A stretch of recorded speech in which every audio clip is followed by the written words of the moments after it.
யோவேல் தீர்க்கதரிசியின் புஸ்தகம் 2ஆம் அதிகாரம். சீயோனிலே எக்காளம் ஊதுங்கள், என் பரிசுத்த பர்வதத்திலே எச்சரிப்பின் சத்தமிடுங்கள். தேசத்தின் குடிகள் எல்லாம் தத்தளிக்க கடவர்கள். ஏனெனில் கர்த்தருடைய நாள் வருகிறது, அது சமீபமாயிருக்கிறது. அது இருளும் அந்தகாரமுமான நாள், அது மப்பும் மந்தாரமுமான நாள். விடியற்கால வெளுப்பு பர்வதங்களின் மேல் பரவுகிறது போல, ஏராளமான பலத்த ஒரு ஜாதி தீவிரமாக வந்து பரவும். அப்படிப்பட்டது முன் ஒரு காலத்திலும் உண்டானதுமில்லை, இனி தலைமுறை தலைமுறையாக வரும் வருஷங்களிலும் உண்டாவதுமில்லை. அவைகளுக்கு முன்பாக அக்கினி பட்சிக்கும், அவைகளுக்கு பின்னாக ஜுவாலை எரிக்கும். அவைகளுக்கு முன்னான தேசம் ஏதேன் தோட்டத்தைப் போலவும், அவைகளுக்கு பின்னாக பாழான வனாந்திரத்தைப் போலவும் இருக்கும். அவைகளுக்கு ஒன்றும் தப்பிப் போவதில்லை. அவைகளின் சாயல் குதிரைகளின் சாயலை ஒத்தது. அவைகள் குதிரை வீரரைப் போல ஓடும். அவைகள் ஓடுகிற ரதங்களின் இரைச்சல் போலவும், செத்தைகளை எரிக்கிற அக்கினி ஜுவாலையின் இரைச்சல் போலவும், யுத்தத்துக்கு ஆயத்தப்பட்ட பலத்த ஜனத்தின் இரைச்சல் போலவும் பர்வதங்களுடைய சிகரங்களின் மேல் குதிக்கும். அவைகளுக்கு முன்பாக ஜனங்கள் நடுங்குவார்கள்.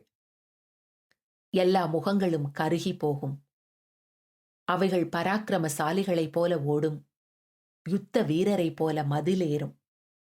வரிசைகள் பிசகாமல் ஒவ்வொன்றும் தன் தன் அணியிலே செல்லும். ஒன்றை ஒன்று நெருக்காது, ஒவ்வொன்றும் தன் தன் பாதையிலே செல்லும். அவைகள் ஆயுதங்களுக்குள் விழுந்தாலும் காயம் படாமற் போகும். அவைகள் பட்டணம் எங்கும் செல்லும், மதிலின் மேல் ஓடும், வீடுகளின் மேல் ஏறும். பலகனி வழியாய் திருடனைப் போல உள்ளே நுழையும். அவைகளுக்கு முன்பாக பூமி அதிரும், வானங்கள் அசையும். சூரியனும் சந்திரனும் இருண்டு போகும், நட்சத்திரங்கள் ஒளி மழுங்கும். கர்த்தர் தமது சேனைக்கு முன் சத்தமிடுவார்.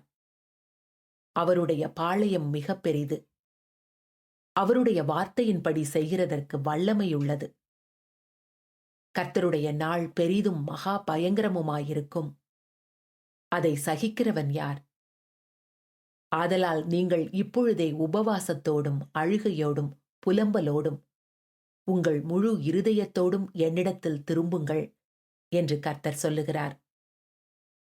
நீங்கள் உங்கள் வஸ்திரங்களை அல்ல, உங்கள் இருதயங்களை கிழித்து உங்கள் தேவனாகிய கர்த்தரிடத்தில் திரும்புங்கள். அவர் இரக்கமும் மன உருக்கமும் நீடிய சாந்தமும் மிகுந்த கிருபையும் உள்ளவர். அவர் தீங்குக்கு மனஸ்தாபப்படுகிறவருமாயிருக்கிறார். ஒருவேளை அவர் திரும்பி மனஸ்தாபப்பட்டு உங்கள் தேவனாகிய கர்த்தருக்கு போஜன பலிகளையும் பான பலிகளையும் செலுத்துகிறதற்கான ஆசீர்வாதத்தை தந்தருள்வார். சீயோனிலே எக்காளம் ஊதுங்கள், பரிசுத்த உபவாச நாளை நியமியுங்கள். விசேஷித்த ஆசரிப்பை கூறுங்கள். ஜனத்தை கூட்டுங்கள், சபையை பரிசுத்தப்படுத்துங்கள். முதியோரை சேருங்கள், பிள்ளைகளையும் பாலுண்கிற குழந்தைகளையும் கூட்டுங்கள். மணவாளன் தன் அறையையும் மணவாட்டி தன் மறைவையும் விட்டு புறப்படுவார்களாக. கர்த்தரின் பணிவிடைக்காரராகிய ஆசாரியர்கள் மண்டபத்துக்கும் பலிபீடத்துக்கும் நடுவே அழுது, கர்த்தாவே, நீர் உமது ஜனத்தை தப்பவிட்டு புற ஜாதிகள் அவர்களை பழிக்கும் நிந்தைக்கு உமது சுதந்திரத்தை ஒப்புக்கொடாதிரும். உங்கள் தேவன் எங்கே என்று புற ஜாதிகளுக்குள்ளே சொல்லப்படுவானேன் என்பார்களாக. அப்பொழுது கர்த்தர் தமது தேசத்துக்காக வைராக்கியம் கொண்டு தமது ஜனத்தை கடாய்ச்சிப்பார். கர்த்தர் மறுமொழி கொடுத்து தமது ஜனத்தை நோக்கி, இதோ நான் உங்களை இனி புற ஜாதிகளுக்குள்ளே நிந்தையாக வைக்காமல் உங்களுக்கு தானியத்தையும் திராட்சரசத்தையும் எண்ணெயையும் கொடுத்தேன். நீங்கள் அதனால் திருப்தியாவீர்கள். வடதிசை சேனையை உங்களுக்கு தூரமாக விலக்கி அதன் முன் தண்டு கீழ் கடலுக்கும் அதன் பின்தண்டு மேல் கடலுக்கும் நேராக அதை வறட்சியும் பாழுமான தேசத்துக்கு துரத்தி விடுவேன். அங்கே அதன் நாற்றம் எழும்பி அதன் துர்க்கந்தம் வீசும். அது பெரிய காரியங்களை செய்தது. தேசமே பயப்படாதே, மகிழ்ந்து களி கூறு. கர்த்தர் பெரிய காரியங்களை செய்வார். வெளியின் மிருகங்களே பயப்படாதேயுங்கள். வனாந்திரத்திலே மேய்ச்சல்கள் உண்டாகும். விருட்சங்கள் காய்களை காய்க்கும். அத்தி மரமும் திராட்சைச் செடியும் பலனை தரும். சீயோன் குமாரரே, உங்கள் தேவனாகிய கர்த்தருக்குள் மகிழ்ந்து களி கூறுங்கள். அவர் தக்கபடி உங்களுக்கு முன்மாரியை கொடுத்து, உங்களுக்கு முன்மாரியையும் பின்மாரியையும் ஏற்கனவே வருஷிக்க பண்ணுவார். களங்கள் தானியத்தினால் நிரம்பும். ஆலைகளில் திராட்ச ரசமும் எண்ணெயும் வழிந்தோடும். நான் உங்களிடத்தில் அனுப்பின என் பெரிய சேனையாகிய வெட்டுக்கிளிகளும் பச்சை கிளிகளும் முசுக்கொட்டை பூச்சிகளும் பச்சை புழுக்களும் பட்சித்த வருஷங்களின் விளைவை உங்களுக்கு திரும்ப அளிப்பேன்.